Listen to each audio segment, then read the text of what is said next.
Salam saudara-saudara, bertemu kembali dalam channel Injili. Nah, pada hari ini kita akan mendengarkan tafsiran dari saudara Pentakosta yang akan memaparkan tafsirannya yang menarik, yaitu tentang perayaan Paskah. Ya, kami silakan. Shalom, salam Injilin. Perkenalkan, nama saya Pentakosta Laia, prodi teologi dari STT Hagia Soemus Misi Jakarta. Nah, saya di sini langsung akan membahas dan memaparkan presentasi saya yang diambil dari kitab Keluaran pasal 12:1 sampai 28. Sebelumnya perlu kita ketahui bahwa latar belakang dari kitab Keluaran ini adalah merupakan terusan atau lanjutan dari kitab Kejadian. Nah, jadi di dalam Keluaran ini juga konteks paling penting di dalamnya adalah di mana Allah menuntut dan memerintah kepada Musa untuk melepaskan bangsa Israel dari tanah perbudakan. Apa itu tanah perbudakan? Dari tanah Mesir. Baik, konteks dari tafsiran saya adalah tentang perayaan Paskah. Langsung saja tafsiran dari ayat yang kedua bisa kita lihat bahwa ada di atasnya adalah permulaan segala bulan pertama. Nah, jadi artinya di dalam bulan Israel itu adalah bulan pertama perayaan Paskah. Bisa kita lihat dari kitab Imamat 23 ayat 5 yang bunyinya, dalam bulan yang pertama pada tanggal 14 bulan itu pada waktu senja ada Paskah bagi Tuhan. Nah, ini adalah permulaan bagi bangsa Israel pertama kali ketika mereka keluar dari tanah perbudakan, dan ini harus dilaksanakan karena ini adalah perintah Allah. Selanjutnya dari ayat ketiga dan 4 ini ada anak domba Paskah untuk jemaah.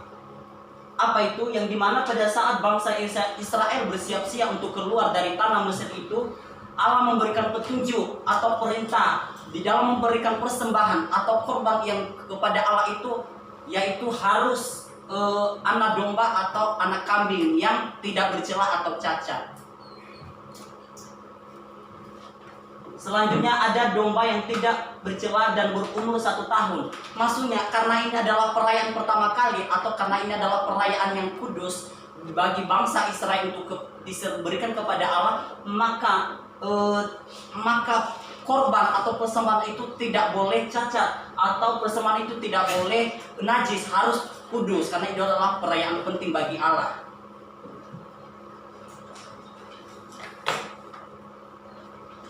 Lalu ada darah anak domba. Kita lihat di mana darah anak domba ini dipercikan di atas atau tepi pintu sehingga diinjak, dan ini melalui perbuatan atau tindakan ini maka dapat diresmikan dan diakui menjadi milik Allah.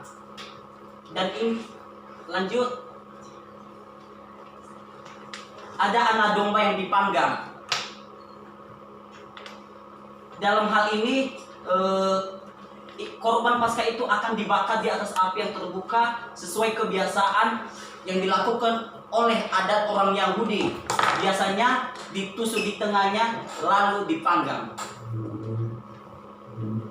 Lalu ada aturan memakan daging. Saya tidak akan menjelaskan lebih detail bagaimana pada zaman bangsa Israel melakukan perayaan ini, bagaimana mereka melakukan cara memakan daging yang pastinya dalam melakukan kegiatan memakan daging ini itu hanyalah sebagai simbol kehidupan, sebagai ucapan syukur orang bangsa Israel kepada Allah yang mesti harus mereka kembalikan kepada Allah sebab mereka telah dibebaskan dari perbudakan atau dari jajahan bangsa Mesir. Nah, masuk kesimpulan, ada 2 kesimpulan yang bisa kita tarik di sini, yaitu pertama dari makna Paskah dalam PL. Apa itu? Dalam perayaan hari raya tidak beragi itu merupakan peringatan peristiwa kepada bangsa Israel setelah mereka keluar dari tanah Mesir menuju ke tanah bangsa Israel. Nah, yang kedua ada makna Paskah dalam PB. Nah, jika itu tadi adalah peringatan atau perayaan yang dilakukan oleh bangsa Mesir, oleh bangsa Israel, dan sekarang ini adalah menggambarkan bagaimana pengorbanan Kristus yang ditanggung di kayu salib. untuk menebus dosa-dosa manusia, sehingga kita sebagai orang yang percaya yang menerimanya tidak menjadi binasa tetapi menjadi selamat, yaitu kita yang telah ditebus oleh Yesus Kristus, di mana pada waktu itu Yesus Kristus menjadi bar dalam hidup kita, seperti bangsa Israel juga yang diubahkan. Nah, demikian juga dalam kehidupan kita. Kalau itu tadi pada zamannya bangsa Israel itu, perayaan itu memang harus dilakukan karena mereka telah menerima keselamatan, pembebasan dari Allah. Nah, itu hanya sebagai simbol. Nah, sekarang di zaman kita sekarang, demikian juga kita, bahwa kita yang sudah menerima Kristus, kita yang sudah dimenangkan oleh Kristus, maka Paskah itu berguna bagi kita sebagai peringatan bahwa Kristus telah mati bagi kita. Sekian, terima kasih. Amin. Wah, semangat sekali Saudara Penta dalam penjelasannya. Nah, ini menarik. Ya, kita ketahui bersama bahwa peristiwa Paskah ini adalah merupakan tanda permulaan dari pelepasan bangsa Israel dari tanah Mesir, ya, di mana Tuhan perintahkan untuk mempersembahkan, memotong korban, mempersembahkannya dan membakarnya, dan sebagian dimakan, dan kemudian darahnya maka diambil dan dioleskan pada tiang pintu sama pintu rumah orang Israel, sehingga ketika malaikat yang diutus Tuhan untuk membunuh anak sulung tidak masuk ke dalam rumah orang Israel, tetapi itu hanya masuk ke rumah-rumah bangsa Mesir. Ini berkaitan dengan kematian anak sulung. Wah, dan kemudian tadi dijelaskan bahwa dalam konteks PB maka ini adalah merupakan lambang dari Yesus Kristus yang adalah anak sulung, dan kemudian domba itu juga merupakan lambang dari Yesus Kristus. Nah, Pentakosta dalam konteks PL kan ini kan bangsa Israel mengakui Paskah, tetapi dalam konteks PB, ya, di mana kita ketahui bersama orang Yahudi tidak percaya Perjanjian Baru, dan sebagian besar bahwa orang Yahudi Israel tidak percaya ke Yesus.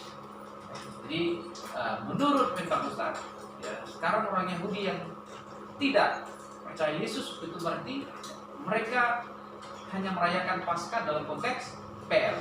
Ya, bagaimana tanggapan Penta?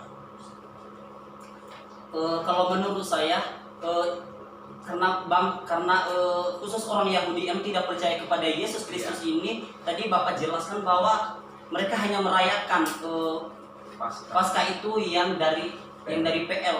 Nah, bagi saya itu tidak masalah, tapi mereka harus memiliki kepercayaan yaitu kepada Yesus Kristus. Jadi intinya adalah, ya, bahwa korban Paskah itu digenapi dalam Yesus Kristus. Yesus Kristuslah penebus dosa umat manusia, gitu ya. Dan ini sekaligus Penta ini memberitakan Injil, harus percaya Yesus Kristus agar domba Paskah yang sejati itu yaitu Yesus Kristus menebus dosa kita dan selamat kita. Amin. Sekian pemaparan dari Saudara Pentakosta. Salam Channel Injili.